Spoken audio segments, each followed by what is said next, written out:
امام جعفر صادق کا کون ہے یہ؟ میں نے کہا جلدی سے سناؤ کون ہے؟ ایک پڑوسی کہتا ہے امام میں گھر بیچنا چاہتا ہوں، آپ میرا گھر خریدو گے؟ آپ نے کہا بالکل خریدیں گے۔ کہا کتنے میں؟ کہا جنت دوں گا، تو اپنا گھر دے دے۔ کہا بالکل، کہا بالکل، لکھنا پڑے گا؟ کہا ہاں میں لکھ کے گھر دیتا ہوں، آپ جنت دیں۔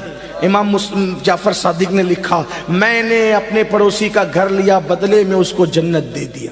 جعفر صادق نے چٹھی لکھ کر کے دے دی۔ اتفاق سے امام جعفر صادق چلے گئے حج کو گئے، اس کا انتقال ہو گیا۔ حج کے بعد واپس آئے تو اس کے رشتہ داروں نے کہا یہ گھر تو ہمارے فلاں مرحوم کا تھا۔ کہا ہاں لیکن ہم نے خرید دیا تھا۔ کتنے میں خریدا تھا حضرت؟ کہا ہم نے اس کو جنت دیا تھا اور اس کے بدلے انہوں نے ہمیں گھر دیا تھا۔ اور اس نے چپکے سے اپنی بیوی میرا یہ چٹھی خاموشی کے ساتھ میرے کفن میں رکھ دینا، کیونکہ اللہ فرمائے گا کیا لایا؟ تو کہوں گا کہ نبی کے بیٹے سے شفاعت کی اور مغفرت کی ضمانت لے کر کے آیا ہوں۔ اللہ اکبر۔ اس کے بعد رشتہ داروں نے کہا آپ نے کیا لکھ کے دیا تھا؟ کہا جو لکھ کے دیا تھا اس کے پاس ہے، میرے پاس کہاں؟ وہ کہا کہ اب یہ بات کیسے پتا چلے وہ مر گیا؟ کہا مر گیا تو قبر